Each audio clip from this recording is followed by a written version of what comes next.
So we've talked about some reactions you're responsible for predicting, such as a double displacement reaction or a combustion reaction. Well, we want to expand on this a little bit for some other reactions you're also responsible for. The first one we're going to talk about is a double displacement gas production reaction. So what this is it's a neutralization reaction. So something happens, but the product it produces, the product itself will rearrange those ions in solution and then form a gas and water. And so the dissolved ions, again, they immediately rearrange in solution. If the unstable compound is formed, it will decompose to form a gas. And you see this when you mix like vinegar with baking soda. Vinegar is acetic acid, baking soda is sodium bicarbonate. And so in solution, you have vinegar, which is a weak acid. So you have some acetic acid floating around, you have some acetate floating around, and you have some H plus floating around. And then baking soda is sodium bicarbonate. So you have Na plus floating around and you have bicarbonate floating around. Well, what's going to happen is that your acetate and your sodium stay spectators. These quote unquote pair up when we write the reaction, but these are your spectators. When that proton from the acetic acid finds the bicarbonate from your baking soda, these pair up and they form H2CO3. But if anyone's ever mixed baking soda and vinegar, they know that they also see bubbles. And that's because what happens here is this decomposes to form water and CO2 gas. And it's the CO2 gas that's causing those bubbles. Anytime you guys see the formation of H2CO3, it is going to form water and CO2. Anytime you guys see the formation of H2SO3, it's going to form water and SO2. And if you see the formation of ammonium hydroxide, NH4OH, it's going to form water and NH3. You have to memorize these, okay? So again, these products on this side come from that double displacement reaction that we've talked about previously, and we'll see more examples of. If you see H2Cl3, carbonic acid, H2SO3, NH4OH. If you see these things forming, they form water, and then whatever's left over is the gas. So for H2CO3, you've got CO2 left over. For H2SO3, you've got SO2 left over. For NH4OH, you've got NH3 or ammonia gas left over. And you have to recognize these. Let- So let's work out some examples here. First up, we have calcium carbonate reacting with hydrochloric acid. You need to know your compounds at this point. You need to be able to do your polyatomics, know your names, and be able to put these together. You guys should know that calcium carbonate is CaCO3. Now, by solubility rules, I know that carbonates do not like to be soluble, and calcium carbonate's actually a solid. But this will react with hydrochloric acid. Hydrochloric acid is HCl, and the reason it will react is the HCl will react with the calcium carbonate. So even though it's in a solid phase, it will react. This is a double displacement reaction. So when it reacts, it's the cation of one with the anion of the other. So CaCl2 is formed. That is aqueous, solubility rules. And then the cation of one with the anion of the other, and that forms H2CO3. Now I do have to balance this in a sec, but that is aqueous. And then we have to recognize it is a double displacement reaction. So a couple different things going on here. First, let's balance it. I need two chlorines on both sides, so I put a 2 in front of the HCl. That also balances out my hydrogen, so I have the right amount on both sides. But when I see this product, I need to recognize that that further decomposes. So the actual products to this reaction are still the CaCl2. That is a product, yes. But then I'm also going to form water and CO2 gas phase. So again, calcium carbonate reacted with 2 moles of HCl. And what we originally write down is calcium chloride and H2CO3 as the product. But we recognize that H2CO3 further decomposes, so I still have that calcium chloride, but now I've also produced water and CO2 gas. Let's do that with our next example, ammonium nitrate and sodium hydroxide. Ammonium nitrate, ammonium is NH4 plus, nitrate is NO3 minus, so it's a 1-to-1 ratio here. Ammonium salts, always soluble, nitrate salts, always soluble. Sodium hydroxide is one of my strong bases, so it is always soluble. And I'm going to swap partners here. Cation of one to anion of the other gives me NH4OH. Cation of one to anion of the other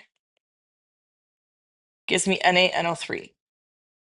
Again, sodium group 1 salt, always soluble, nitrate, always soluble. So it's all soluble here. Because it's all soluble, this reaction, if it had actually stopped here, if it didn't produce a gas, would be no reaction because everything in the solution is aqueous. There's no reaction. But that's not quite true in this example because this further decomposes. So again, what I mean by this is if I have all of these in a beaker together, I have ammonium ions, I have nitrate ions, I have sodium ions, and I have hydroxide ions. Okay? So they're all floating around. These stay spectators. These, though, are soluble in solution. So as written, it would look like no reaction, except these two will pair up and form more water that's already in solution, and then some ammonia gas. So I need to be able to recognize that and write that out as well. So that's going to form ammonia gas and water, and sodium nitrate is my spectators. So they stay aqueous. Now, again, if you don't remember what the products are, you have to recognize H2CO3, NH4OH, and soon we will see H2SO3 doing this, yes. But if you get confused on what the products are, remember it is water and whatever's left. So what I mean by that is if I have H2CO3 and I take away the water, so I've taken away two of the hydrogens, oops, sorry, taken away two of the hydrogens and one of the oxygens, I'm left with CO2. If I have NH4OH and I take away water, I've taken away two of the hydrogens and the one oxygen. I'm left with NH2H, which is the same as NH3. And the same thing for the H2SO3. If I pull water out of here, I got rid of my hydrogens and one of my oxygens. I've got SO2 left over. So now, yes, I just know them, but when I was first learning them, I did them by remembering I had to produce water and gas. And that was the way my brain kept it straight in my head easier. Okay, let's do the last one. Sodium sulfate plus hydrochloric acid. Or sorry, sulfite, not sulfate, sulfite. Sodium sulfite, Na2SO3. Sodium salts are always soluble, so this is aqueous. And HCl. Hydrochloric acid is a strong acid, so it is soluble. Cation of one to anion of the other forms NaCl, which is aqueous. All sodium salts are aqueous. Cation of one to anion of the other forms H2SO3.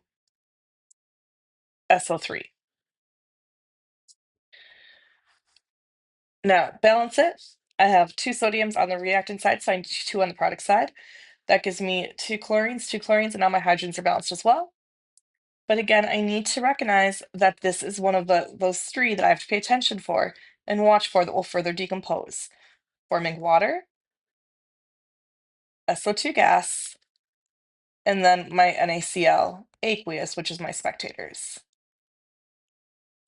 So the driving force of these reactions is the formation of H2O and CO2, H2O and NH3, H2O and SO2. The formation of water and gas is the driving force of the reaction.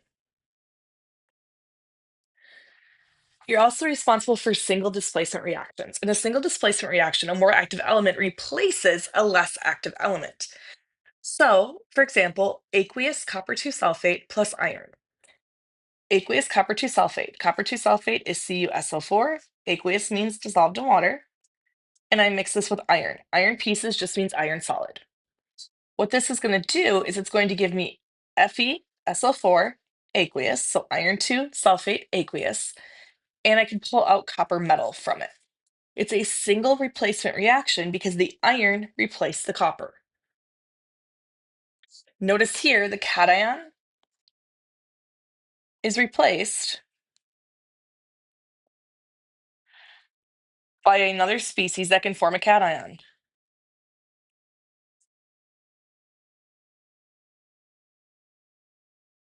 which is a metal. So the metal cation was replaced by a metal, which formed a cation. Okay? So cation replaces cation. The second example we're going to do here, fluorine gas, F2, reacts with a solution of potassium chloride. Potassium is a group 1 salt, so always soluble. This is going to form KF, aqueous, and Cl2 gas. Now I do have to balance this reaction, so I need a 2 here and a 2 here. But notice here, the anion, which came from a nonmetal, was replaced by another species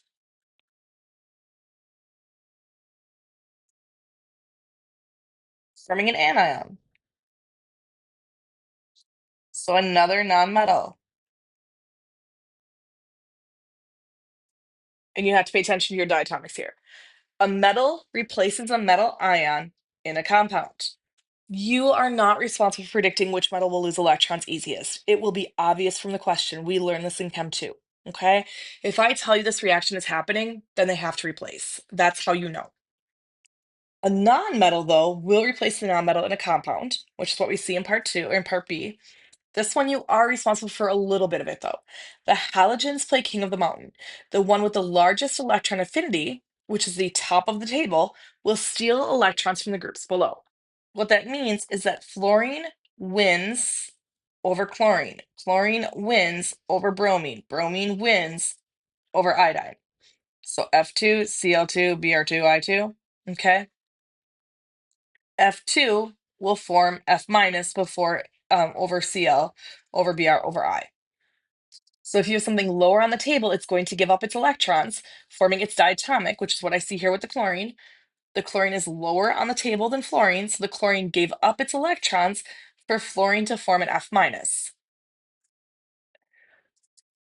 F2 accepted them to be able to form the F minus. So the electrons are transferred, oxidation states are changed. These are redox reactions. All of these are redox reactions. Metals replacing metals, nonmetals replacing nonmetals are redox reactions. For the metals, I will make it obvious which one's being replaced.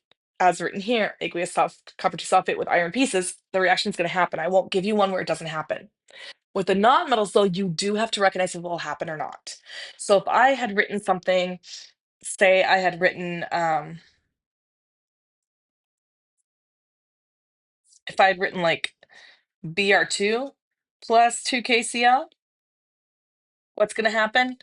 That is no reaction because Br2 is lower on the table, periodic table, than chlorine. It's further down the table. So therefore, there will be no reaction. The bromine cannot pull those electrons away. Bromine cannot oxidize the chlorine to steal its electrons. And so that would be no reaction. Again, we will actually learn the tables in Chem 2 where you can see the numbers that back up this work, but right now you just have to know this part. Okay, what about metallic and non-metallic species in water?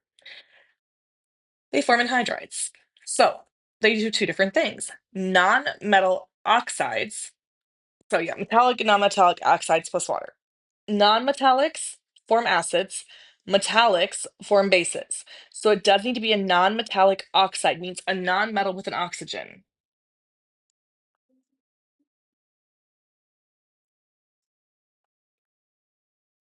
Metallic oxide means a metal with oxygen. A non-metal plus oxygen will form an acid. And here we see sulfur dioxide, so SO2. That is a gas. It reacts with water, and it forms H2SO3. Now, some of you may realize that we just talked about this reaction and said, but if we form H2SO3, it's going to form water and SO2. And you are right. It is an equilibrium reaction. It goes back and forth. It does both. So if you are writing it as H2SO3 as the product of a double displacement reaction, you then tell me it further breaks down into water and SO2. But if I'm reacting sulfur dioxide and water, you're going to tell me it's going to form H2SO3. It is forming an acid. We've got magnesium oxide plus water. Magnesium oxide is also a solid. And if I mix that with water, that forms magnesium hydroxide, which is one of our weak bases. So nonmetallic oxides, a nonmetal with an oxygen forms an acid. Metallic oxides, a metal with an oxygen forms a base. The way I remembered this on the periodic table, because I remember a lot of things from that table itself, is if you think about the periodic table construction, it's kind of low.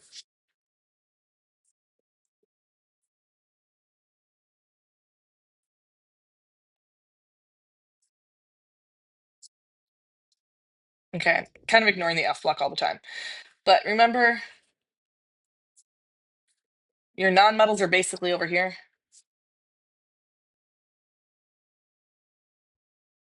Your metals are basically everything else. But remember, let me move where I wrote that.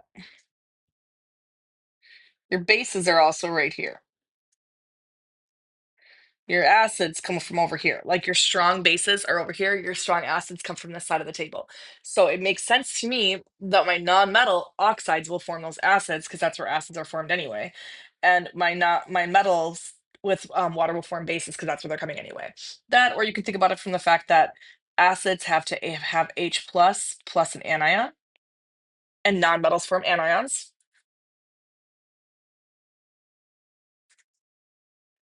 Bases are hydroxide plus a cation, which we usually, well, we write your cation first. So cation plus hydroxide is a base. And the cations come from your metals, with the exception of a couple polyatomics. Combustion reactions you should be pretty comfortable with at this point. You are responsible for hydrocarbons and alcohols. Hydrocarbon means carbon hydrogen containing compounds only. So if I had CH4 reacting with oxygen, CH4 is called methane.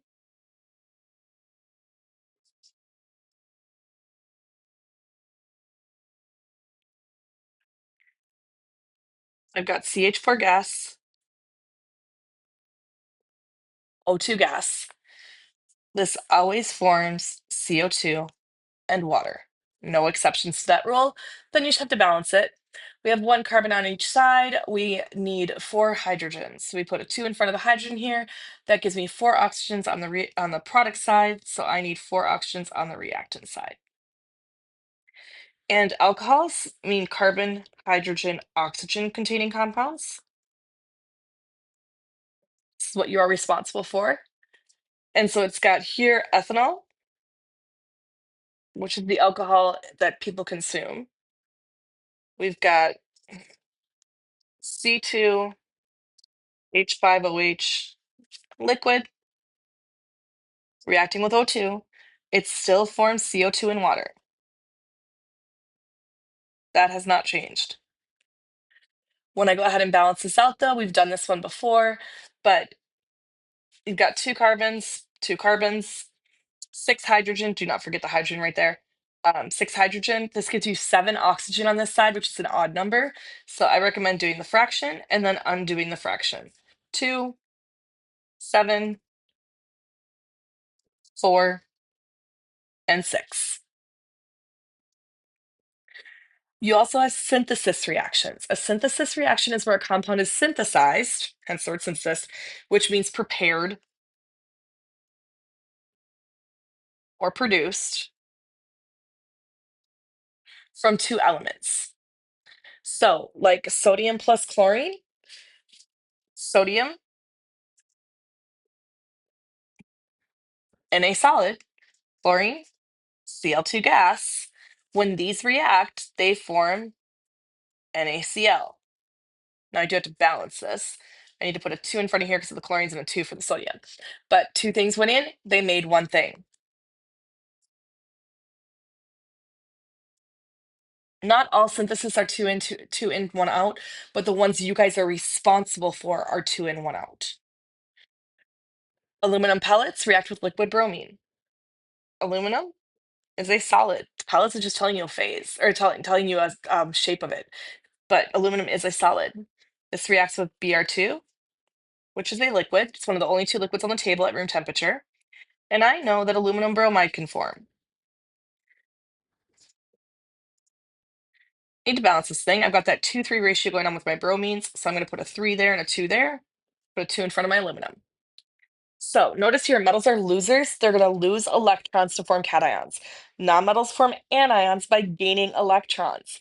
Electrons are transferred, oxidation states are changed. These are redox reactions. A lot of the reactions you do are redox reactions. Decomposition. Most compounds decompose to form a gas, O2, CO2, SO2, water, and a leftover compound. Could have heat of electrolysis or a catalyst, and this is often necessary for the reaction to happen. So oftentimes I have to heat the reaction. Electrolysis is where you apply electricity.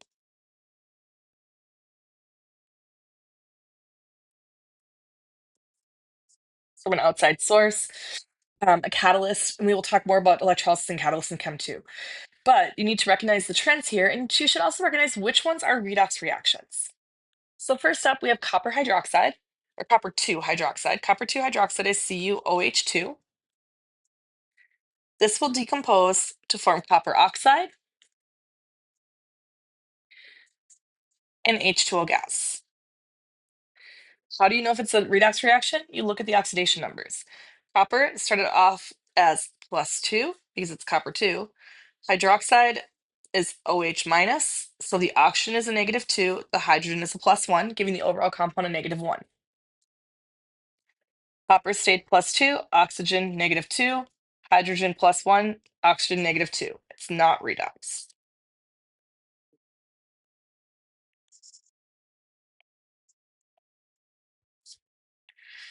Potassium chlorate, KClO3. This will decompose into potassium hypochlorite. Forgot the C in there. And O2 gas.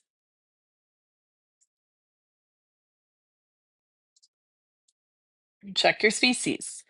Potassium is a +1. It's easiest if you split these up into their separate parts. K plus and ClO3 minus to answer it, okay? Cl3 minus, the oxygens are -2, the overall, and there's 3 of them, so overall -6. The species needs a -1 charge, so my chlorine must be a +5. So +5 on my chlorine, -2 on my oxygen. For the KClO though, potassium is still +1, but notice that this is ClO minus now, which means my oxygen is still -2, but now my chlorine can only be +1. And my oxygen here went to a state of 0. So this is a redox reaction.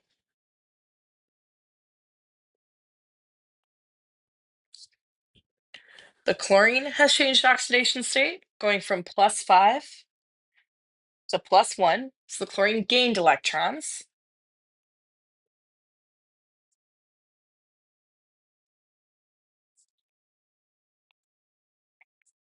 So ClO3 minus was reduced.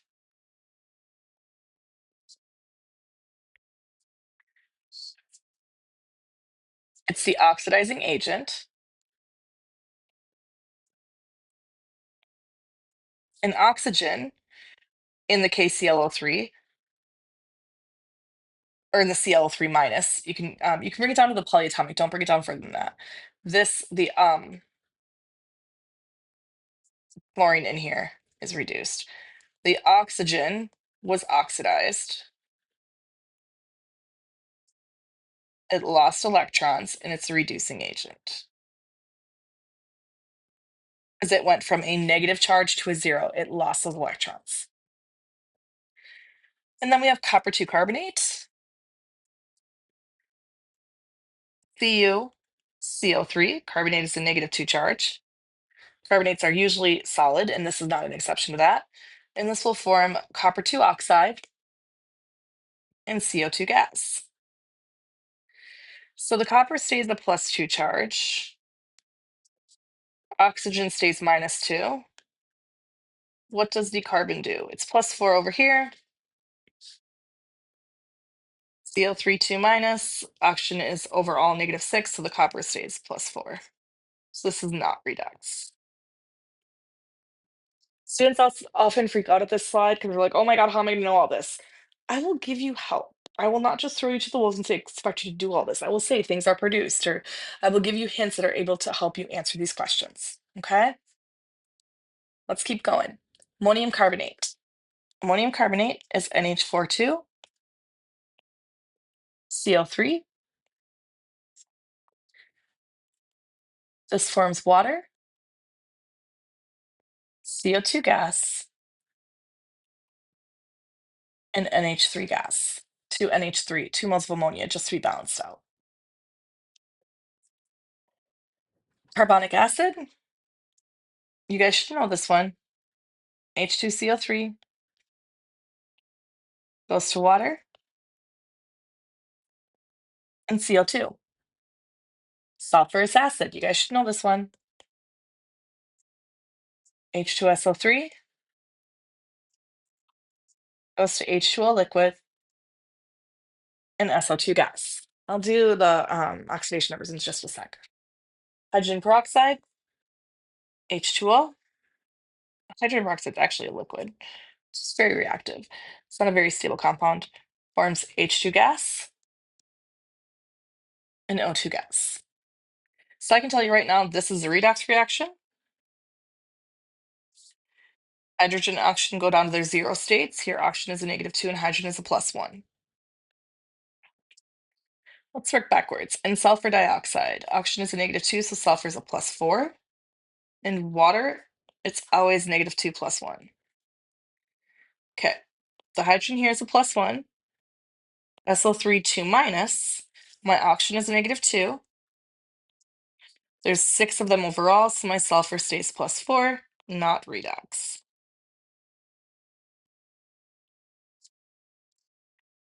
Carbonic acid breaking down to water and CO2, -2 +4, -2 +1, +1. CO3 2 minus, my oxygen is a -2. I have overall -6 charge, or oxygen gives me a -6 charge, I need overall -2, so carbon had to stay +4, not redox. And ammonium carbonate. Hydrogen will be +1, doesn't want to go negative, so +1, which means nitrogen is a -3. -2 +4, -2 +1. CO3 2 minus, I know we figured that out below, but to rewrite it, -2. Overall, the oxygens are -6. I need overall -2, so carbon has to be a +4. NH4 plus. Each hydrogen is +1. I need overall +1 charge. And it's hydrogen overall adds up to +4, so the nitrogen has to be -3. So this is also not redox. So you can see when I form things like, oops, wrong button, H2 gas, O2 gas, I get a redox reaction. When I formed things like O2 gas, it was a redox reaction. So if you're forming a base gas, you're getting that redox reaction. Okay.